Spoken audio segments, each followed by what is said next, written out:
Assalamualaikum warahmatullahi wabarakatuh. Halo teman-teman semua, selamat datang kembali di channel Mars Entertainment.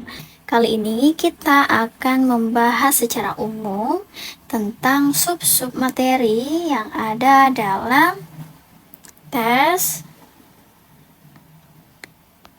intelijensia umum atau yang sering kita sebut dengan TIU.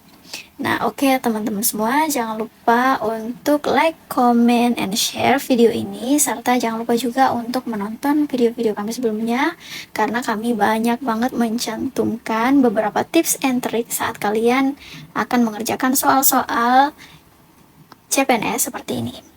Oke, mari kita mulai saja ya.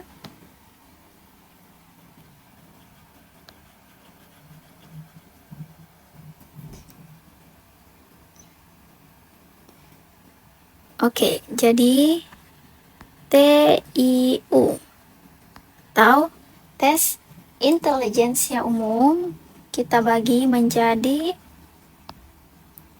3 subbagian. Yang pertama ada analogi, ada kita ganti dulu. Oke, analogi. Yang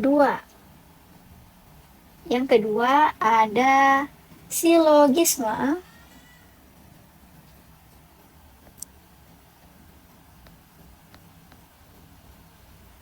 Dan yang ketiga ada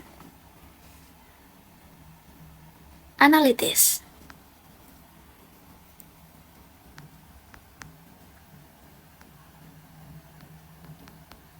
Nah, sebelum kita masuk ke contoh soalnya, kita perlu banget untuk memahami terkait apa saja sih soal-soal atau jenis-jenis soal yang sekiranya akan muncul saat kita berhadapan dengan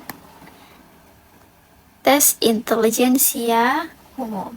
Nah, tes intelijensia umum terbagi atas 3 subtes, di antaranya ada analogi, kemudian silogisme, dan analitis. Mari kita mulai dari analogi. Jadi pada video kali ini kakak akan menjelaskan secara singkat saja mengenai 3 subtes ini. Oke, terkait tes analogi ini itu digunakan untuk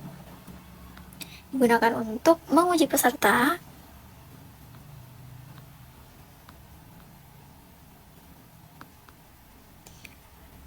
dalam menentukan padanan kata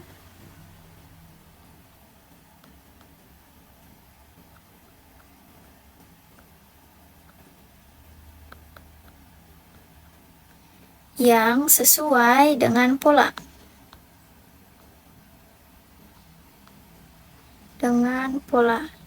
Jadi bentuk dari soal analogi ini biasanya berbentuk perbandingan ya.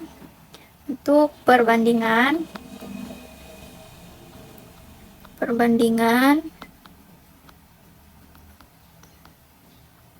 namun secara keseluruhan beberapa hubungan pasangan kata dari si tes analogi ini ada 13 macam. Ini ada 13 macam. Oke, jadi banyak banget ya jenisnya. Namun di video ini kita akan menjelaskan secara singkat dulu terkait 3 hal ini. Nah, kemudian di tes silogisme, dia itu membahas tentang pola berpikir,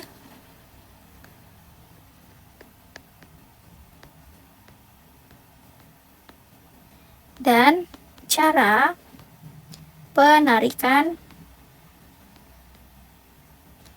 kesimpulan yang biasanya kita berada di lingkaran subjek, predikat, objek. Itu jadi biasanya penarikan kesimpulan ini atau silogisme ini terdiri dari 2 proposisi atau premis-premis, sementara kesimpulan adalah konklusinya. Jadi ini terdiri dari 2 premis dan kita diminta untuk menemukan kesimpulan, menarik kesimpulan sebagai konklusi dari si soalnya. Kemudian yang terakhir adalah analitis. Nah, soal penalaran analitis ini biasanya berupa bacaan dengan sejumlah petunjuk. Jumlah petunjuk berupa ketentuan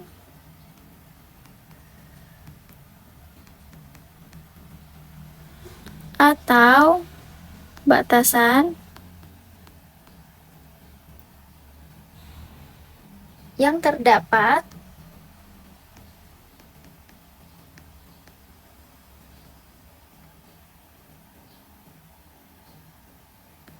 beberapa hal yang akan ditanyakan terkait bacaan tersebut. Nah, jadi sebenarnya ketiga tes ini dia itu hampir sesuai dengan namanya sendiri. Misalnya di tes analogi kita memang menggunakan logika dan kemampuan berpikir kita untuk menemukan padanan kata sesuai dengan pola. Misal sebelum tanda titik 2 itu bendanya, kemudian setelah titik 2 itu manfaatnya. Maka pilihan jawaban yang harus teman-teman pilih, polanya harus mengikuti ini. Ketika jawaban yang teman-teman pilih itu tidak mengikuti pola yang ini, maka tentu jawaban yang teman-teman pilih adalah salah, karena memang tujuan dari tes analogi ini untuk menguji peserta dalam menentukan padanan kata sesuai dengan pola yang telah ditentukan di soal tersebut. Kemudian di soal silogisme ini dia lebih ke penarikan kesimpulan. Jadi soal penarikan kesimpulan, jika A maka B maka Q. Jadi soal-soalnya tuh seperti itu. Nah, terdiri dari 2 premis, kemudian tugasnya kita untuk menemukan jawaban yang merupakan kesimpulan dari soal tersebut. Kemudian analitis, ini kita biasanya menganalisis bacaannya itu bisa berupa kasus. Kemudian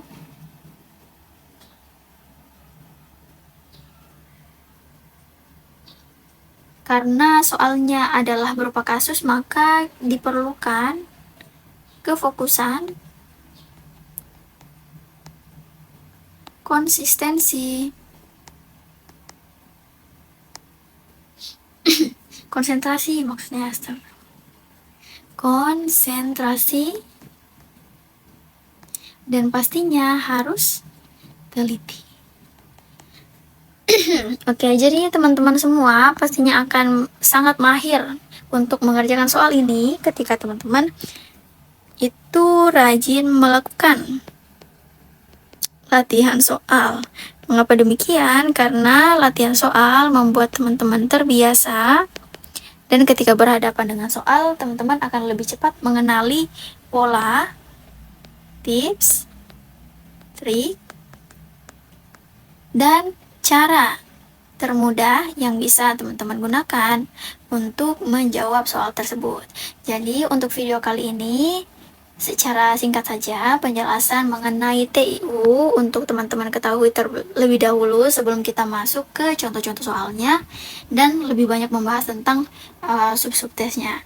Oke, semoga bisa teman-teman semua pahami. Jangan lupa tulis pertanyaan kamu di kolom komentar di bawah jika ada sebuah pernyataan yang tidak terlalu teman-teman mengerti. Oke semuanya, terima kasih. Assalamualaikum warahmatullahi wabarakatuh.